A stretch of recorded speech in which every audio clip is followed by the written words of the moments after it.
James Harden thought he was walking into a routine basketball interview. Morant had other plans. What started as a simple dual guest appearance on the Court Report radio show turned into the most heated exchange between two NBA stars caught live on air this season. The setup seemed innocent enough. Both players were promoting their respective playoff pushes when host Marcus Thompson decided to bring up their on-court history. Bad move.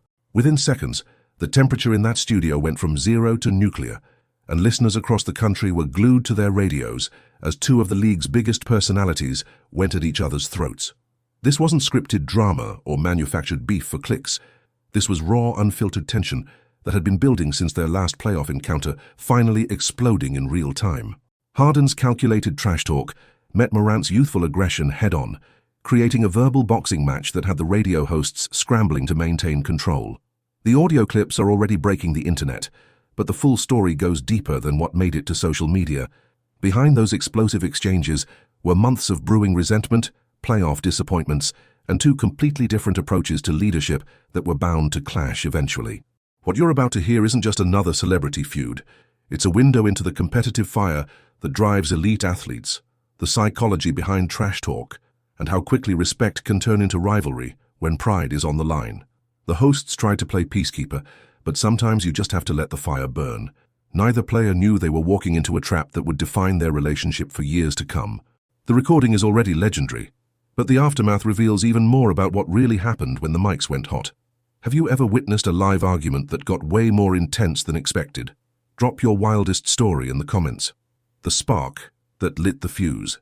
The interview started normal enough.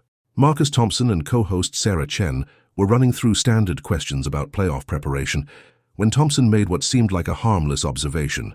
You guys have some interesting history on the court. Yeah, that three-pointer celebration last season, after James didn't guard you tight enough, got a lot of attention. Ja's response came lightning quick. Man, that wasn't disrespect.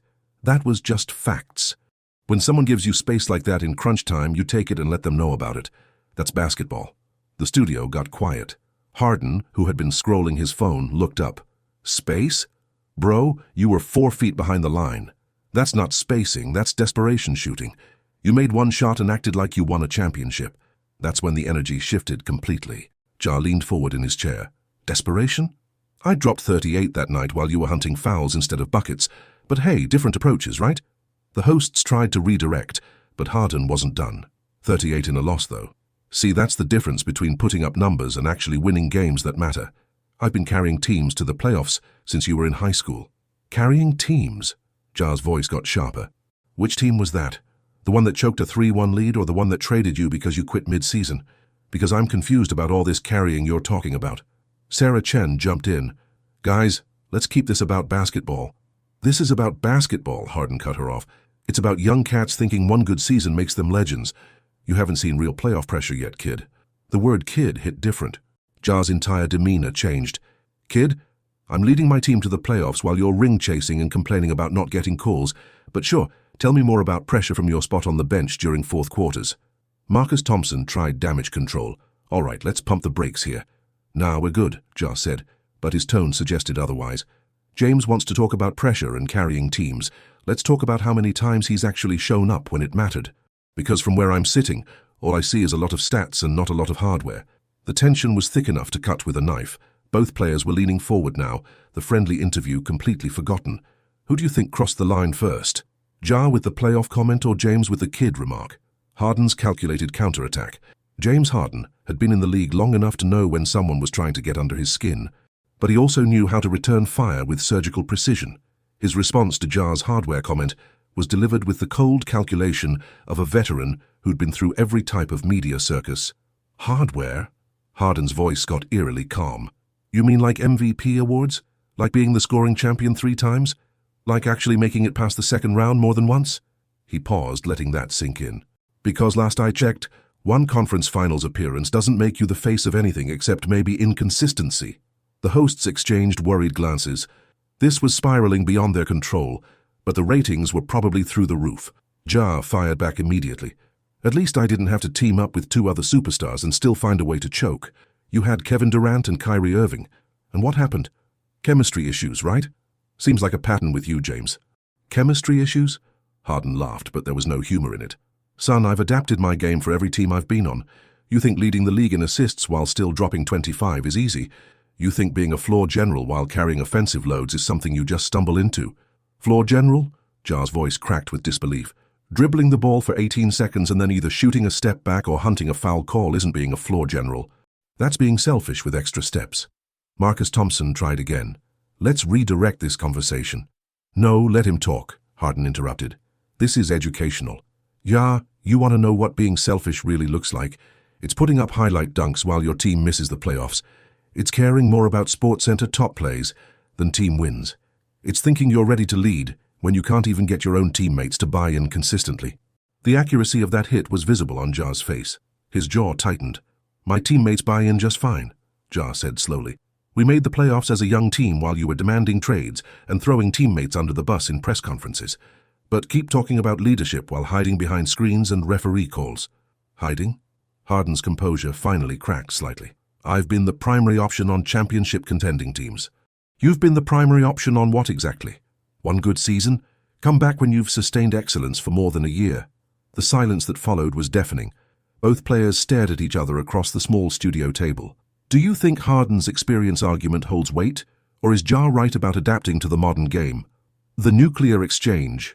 What happened next will go down as one of the most brutal verbal exchanges ever caught on live radio.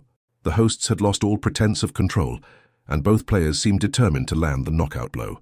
Ja broke the silence first, his voice low and dangerous. You want to talk about sustained excellence? Let's talk about how you sustained choking in every big moment.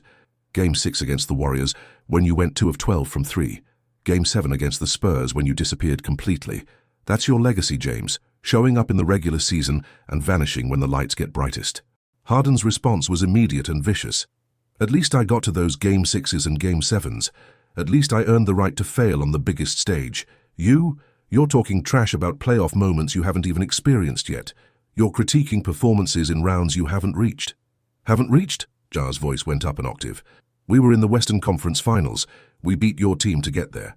Or did you forget that part while you were planning your next exit strategy? One run, Harden shot back. One magical run doesn't erase the fact that you're inconsistent, immature, and more concerned with your brand than actually winning. You think making flashy plays makes you a superstar.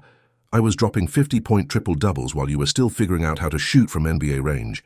Sarah Chen made one last desperate attempt. Guys, we're live on air. Good, Ja interrupted. Let everyone hear this. James, you've been in this league for 15 years. 15 years, and what do you have to show for it? Some individual awards and a reputation for folding under pressure. I'd rather have my one magical run than 15 years of excuses. Excuses? Harden was fully animated now. I put up numbers that'll be in the Hall of Fame. I changed how the game is played. You're a YouTube highlight with an attitude problem who thinks dunking on people makes you untouchable. YouTube highlight? Ja stood up from his chair. I'm the reason Memphis is relevant again. I'm the reason kids want to play with my energy and style. You're the reason veterans demand trades and young players learn what not to do in clutch situations. Sit down, Harden said coldly, before you embarrass yourself more than you already have. The studio went dead silent. Marcus Thompson finally found his voice. We're going to take a quick commercial break. But neither player moved. They just stared at each other across that table, the air crackling with tension. Should the hosts have cut to commercial earlier, or was letting them go at it the right call for entertainment? The aftermath and raw truth. When they came back from commercial, you could cut the tension with a knife. Both players had clearly used the break to collect themselves, but the damage was done. The rest of the interview proceeded in uncomfortable professionalism, but everyone knew they were just going through the motions. The real story happened after the cameras stopped rolling. According to Marcus Thompson, who later described the scene on his podcast, both players sat in silence for nearly 5 minutes after the interview ended. No handshake, no good show pleasantries, just two competitors who had shown their hands completely. What made the exchange so compelling wasn't just the personal shots they took at each other. It was how perfectly their argument encapsulated the generational divide in today's NBA. Harden represented the old guard, the player who paid his dues, put up historic numbers, and felt disrespected by younger players who hadn't earned their criticism yet. Ja embodied the new school, confident, unfiltered, and completely unimpressed by reputation or resume. To him, past accomplishments didn't shield anyone from present-day criticism. If you couldn't perform when it mattered most, your 15 years of experience meant nothing. The social media reaction was immediate and polarizing. Team Harden supporters pointed to his statistical dominance and longevity. Team Ja fans highlighted his playoff success and clutch performances, but everyone agreed on one thing: this wasn't manufactured drama. This was real competitive fire spilling over into public. Both players' agents immediately went into damage control mode. Harden's camp released a statement about respecting all competitors while maintaining competitive edge. Ja's team kept it simpler. Ja stands by his comments and looks forward to settling things on the court.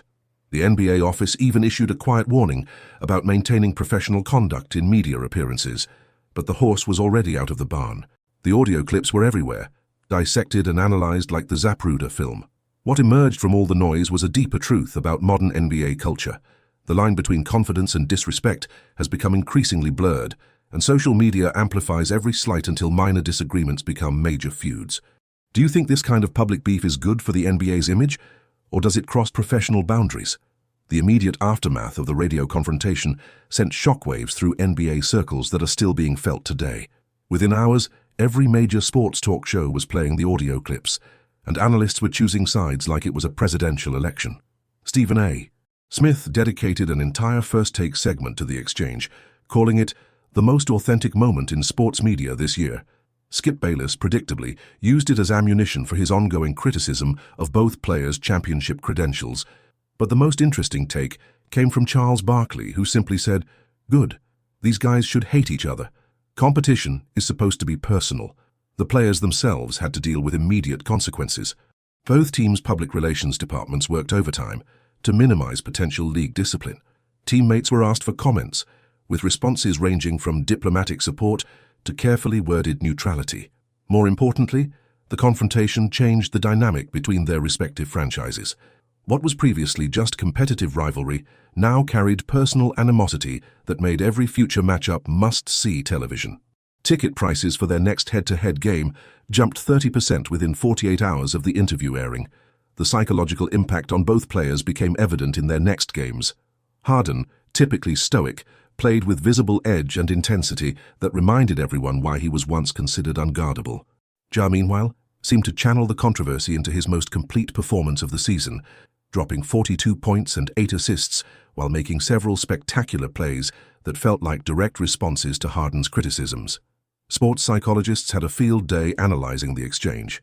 Dr. Michael Gervais noted that both players revealed core insecurities: Harden's sensitivity about his playoff failures and Ja's defensiveness about his relative inexperience. These weren't just athletes trading barbs, they were competitors exposing their deepest competitive wounds. The radio show itself became legendary overnight. The court report saw their largest audience ever, and Marcus Thompson and Sarah Chen found themselves booked on every major sports network to discuss how they handled the situation. But perhaps the most significant ripple effect was how it changed fan expectations. Suddenly, every interview with both players carried the potential for fireworks. Media members started asking more pointed questions, hoping to recapture that lightning-in-a-bottle moment. Which player do you think came out looking better after everything settled down? Sometimes the most revealing moments happen when people think they're just having a conversation. The Ja Morant-James Harden radio confrontation stripped away all the media training and PR polish to show us two elite competitors at their rawest. Whether you sided with Harden's experience-based authority or Ja's results-oriented confidence, both players demonstrated the fierce pride that drives championship-level competition. This wasn't about disrespect. It was about two different generations of basketball excellence refusing to back down from their principles. The exchange reminded us why we love sports in the first place. Behind all the statistics and highlight reels are human beings with egos, insecurities, and a burning desire to prove they're the best. When those elements collide in real time, you get moments like this, unscripted, uncomfortable, and absolutely unforgettable. The next time they meet on the court, remember this conversation, because now you know exactly what's at stake beyond just the final score.